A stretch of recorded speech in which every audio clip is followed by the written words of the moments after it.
Hey there, Coyote fans. I'm Kassidie Cornell, and this is your Coyote Sport Report. This school year, new and transferring students from Iowa are receiving full residency tuition for the first time. The women's basketball team opens up the 2016-27 season here at the Sanford Coyote Sports Center against Stephen F. Austin University on November 13th.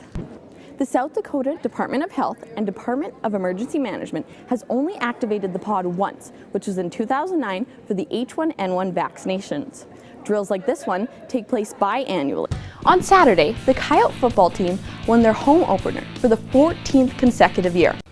Seattle Mayor Ed Murray resigned yesterday, hours after new sexual abuse allegations surfaced against him. Shifting to volleyball, the team headed down to Tulsa, Oklahoma last weekend for the Hurricane Classic. After dropping their first match to Alabama in 4 sets, the Yotes rallied to sweep Incarnate Word and the host team Tulsa en route to a first-place finish. The name John Scott was nothing but an average John name to any NHL fan prior to this past weekend's All-Star game. But after an unlikely sequence of events, the 6'8" enforcer became the most talked about player on the ice. That's all for this week's Coyote Sport Report. Be sure to follow us on social media to stay connected to all things USD. For GoYotes.com, I'm Kassidie Cornell. Sceneries of Vermilion and the Midwest are brought to life in Philip Michael Hook's Lessons in Landscape Art exhibit. Artist Michael Hook is a native of Kansas City, Missouri, and moved to Vermilion 11 years ago. He is the Foundations Coordinator for the Art Department, teaches first-year experience classes, and is an academic advisor for incoming freshmen. Hook says that some of his fondest childhood memories are from when he was drawing. But I remember as a child really loving to draw, and I would draw with mud on the side of the house and side of the barn and make big murals with mud. And Hook considers himself a drawer, but he also paints and works with mixed media. The main focus of Hook's sabbatical exhibit was studying color and light. Hook says that the Missouri River was a huge part of his exhibit. Hook didn't let a small setback get in the way of his work. 1 week into my sabbatical, I fell on the ice and I damaged my knee, so I ended up getting knee surgery. And so it kind of kept me from hiking out to locations. So I would go on hikes, but just with a camera. All of the small pieces in the exhibit are oil paintings, and the larger ones are acrylic paintings.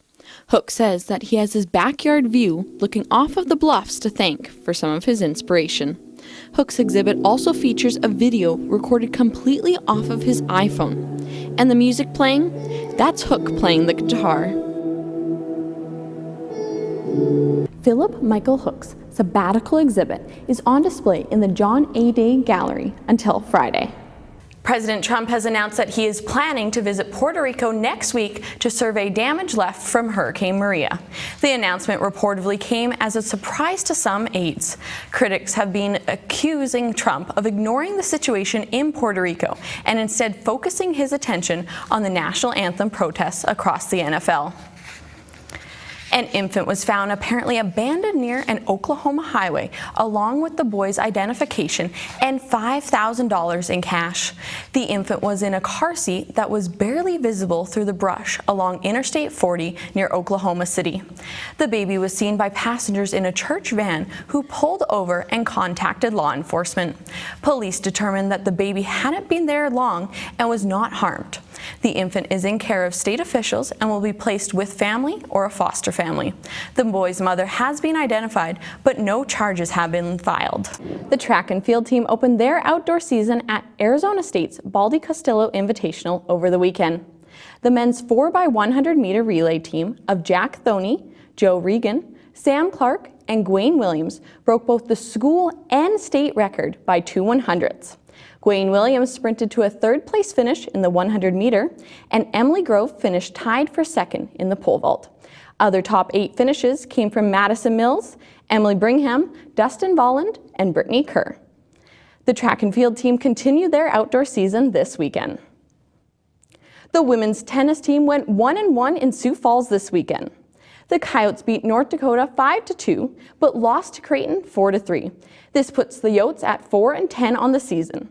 The Fighting Hawks won 2 of the 3 doubles matches, but USD came back to take the 5 of the 6 singles matches. The Coyotes had the early lead against the Blue Jays, but couldn't hang on. The Yotes open Summit League play in 2 weeks. Police are responding to a central Illinois high school following reports of shots being fired. One person is reportedly hurt and another is in custody. The shots were reported at around noon and students were evacuated to a nearby elementary school.